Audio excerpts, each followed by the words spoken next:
Assalamualaikum warahmatullahi wabarakatuh.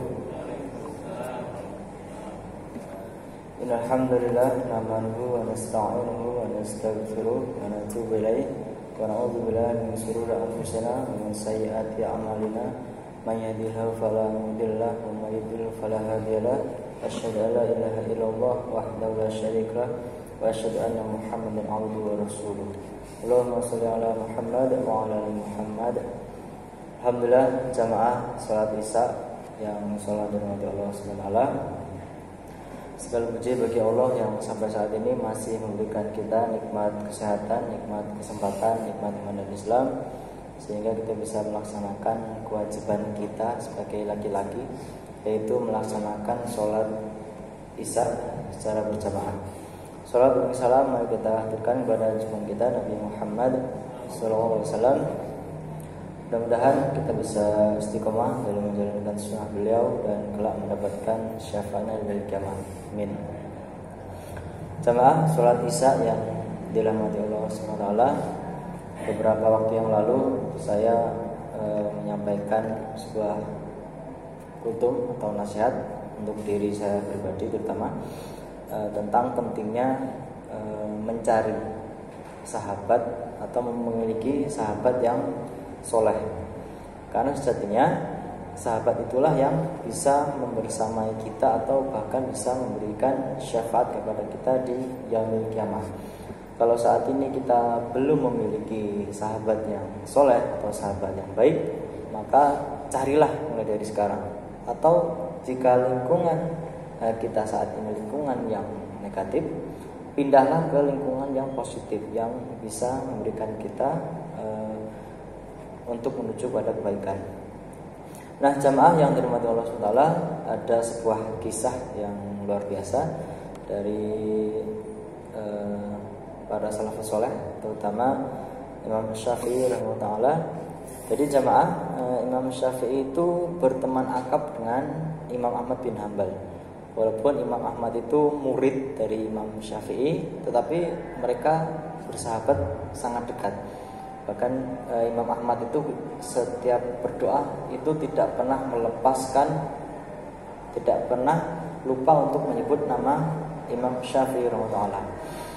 Nah, pada suatu hari Imam Syafi'i itu berkunjung di rumahnya Imam Ahmad bin Hanbal dengan maksud untuk menginap di rumahnya.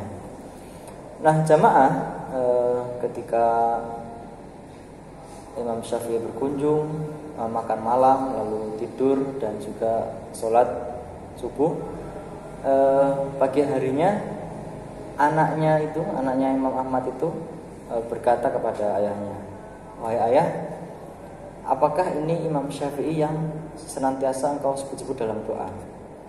"Benar anakku." "Memangnya kenapa?" Kata anaknya, "Kok seperti bukan seorang ulama besar ya?" "Memangnya ada apa?" kata Muhammad. "Ketika makan malam, ia makan sangat banyak sekali, makan lahap sekali, sangat banyak sekali, tidak mencerminkan seperti ulama." Imam Ahmad pun tersenyum. Itu yang pertama. Yang kedua, ketika ayah tahajud, ketika Imam Ahmad bin Hanbal tahajud, Imam Syafi'i itu tidak ikut sholat tahajud. Dan ketika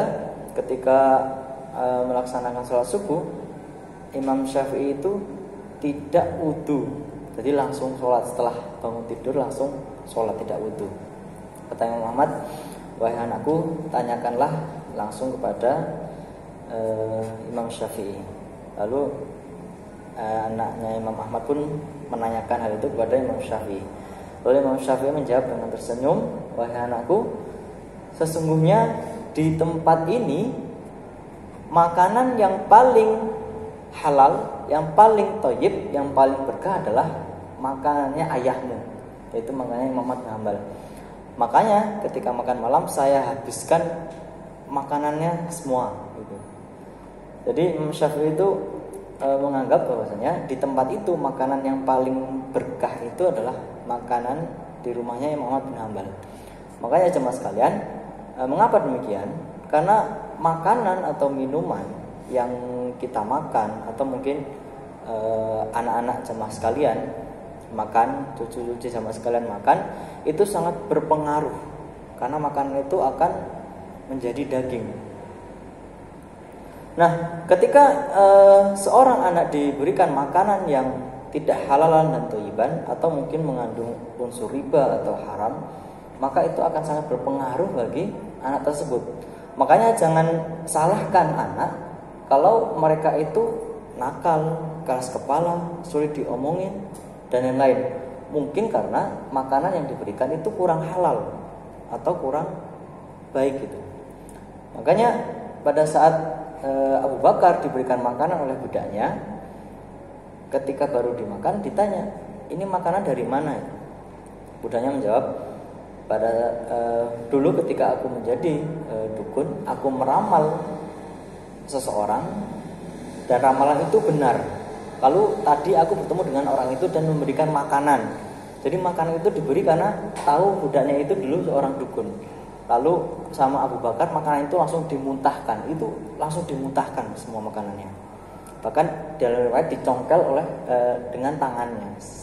Sampai-sampai yaitu jangan sampai ada makanan haram yang masuk dalam mulutnya. Nah, yang kedua, kenapa kok Imam Syafi'i tidak ikut tahajud bersama Imam Ahmad bin Hanbal? Jadi ketika dalam pembaringan di tempat peristirahatan, Imam Syafi'i itu memikirkan kurang lebih 70 masalah di tengah umat pada saat itu. Jadi hanya tiduran, Pak, hanya mikir, tapi 70 masalah umat itu terselesaikan. Kalau ditulis buku mungkin bisa ratusan halaman. Makanya kitab beliau Al-Um itu kan sampai berjilid-jilid. Jadi luar biasa, Pak.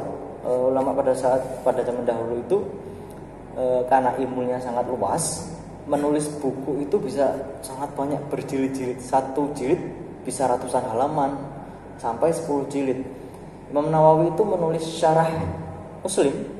Syarah Imam Muslim itu kurang lebih sampai 10 jilid dan satu jilidnya itu tebalnya segini. Dan pada saat itu tidak ada Google, Pak. Murni pikiran sendiri. Itu luar biasa. Jadi Imam Syafi'i kenapa tidak ikut tahajud? Karena itu lebih utama menyelesaikan masalah di tengah umat daripada tahajud. Karena tahajud itu untuk diri sendiri. Itu tidak mengurangi esensi dari ibadah tahajud ya. Nah, yang ketiga, kenapa Imam Syafi'i itu langsung sholat tidak wudu, langsung sholat subuh bersama Imam Ahmad, tidak wudu? Karena wudunya belum batal, Pak. Dari sholat isya, selesai sholat isya itu sampai di pembaringan memikirkan masalah sampai subuh itu wudunya tidak batal. Jadi luar biasa. Makanya langsung sholat. Jadi ini juga mengajarkan kepada kita pentingnya untuk menjaga wudu. Ketika batal wudu. Imam Abu Hanifah rahimahullah taala ketika beliau wafat, yang memandikan jenazah beliau itu berkata depan mayatnya Imam Abu Hanifah, "Wahai Imam, sesungguhnya engkau telah melakukan amal yang sulit dilakukan oleh orang setelahmu." Apa amalannya, Pak? Amalannya itu menjaga wudu kurang lebih selama 40 tahun. Batal wudu lagi. Ini luar biasa. Seperti halnya amalan sahabat Bilal bin Rabah radhiyallahu anhu. Makanya sampai-sampai sahabat Bilal ini kan masih hidup di dunia, Pak. Pada saat itu masih hidup. Tapi kata Rasulullah, "Wahai Bilal, apa yang membuat terompahmu berada di surga?" Jadi sandalnya Bilal itu sudah ada di surga, padahal orangnya masih hidup, masih di dunia. Kata Bilal, "Saya senantiasa menjaga wudu." Jadi makanya kita jangan pernah meremehkan amalan yang mungkin menurut kita sepele, Pak. Mungkin kita kecil. Menjaga wudu itu sepertinya kecil, tapi ya berat. Mungkin ketika kita sholat zuhur, setelah sholat zuhur kita mungkin batal wudunya, ya kita wudu lagi mungkin waktu mepet asar. Tapi ya berbeda dengan sahabat dan juga para salafus saleh terdahulu. Mereka senantiasa menjaga wudu. Ya seperti Imam Abu Hanifah, menjaga wudu kurang lebih sampai 40 tahun. Ini kan luar biasa. Bahkan saya pernah mendengar ceramah dari seorang ustadz, barang siapa yang berwudu lalu menyempurnakan wudunya, maka 7 pintu surga itu terbuka untuknya. Dalam artian surga itu menanti orang tersebut, Pak. Surga itu menanti orang tersebut. Makanya yang mulai dari sekarang ya kita coba dawamkan sebuah amalan sunnah. Kalau wajib ya kita seharusnya sudah lewat ya. Seperti sholat berjamaah di masjid itu seharusnya kita sudah lewat. Tapi kita seharusnya memiliki minimal 1 saja amalan sunnah yang kita pegang erat-erat, bahkan sampai akhir hayat kita. Bisa jadi amalan sunnah itulah yang bisa memasukkan kita ke dalam surga. Kan ada Pak sahabat yang dijuluki Rasulullah penghuni surga sampai 3 kali. Amalannya itu cuma memaafkan manusia ketika sebelum tidur. Jadi ketika sebelum tidur itu ridho, Pak.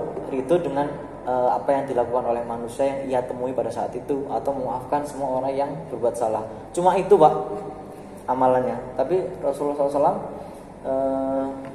menyampaikan bahwasanya beliau itu adalah penghuni surga. Jadi itu. Nah, jamaah sekalian yang dirahmati Allah, jika saat ini kita belum memiliki amalan yang sunnah, terutama yang yang bisa kita istiqomah, maka dawamkan mulai dari sekarang. Entah itu sholat duha, entah itu istighfar, entah itu tahajud, atau sedekah diam-diam, atau sedekah terang-terangan, yang penting ikhlas, atau apapun yang lainnya. Kita coba kita mulai dawamkan dari sekarang dan kita belajar untuk beristiqomah. Aulan suwab, mungkin itu yang bisa saya sampaikan. Sekali lagi saya sampaikan, yang di atas ini bukan berarti lebih berilmu dari Bapak sekalian, tapi ini juga sarana untuk menasihati diri saya sendiri. Subhanakallahumma bihamdika asyhadu an la ilaha illa anta astaghfiruka wa atubu ilaik. Wassalamualaikum warahmatullahi wabarakatuh.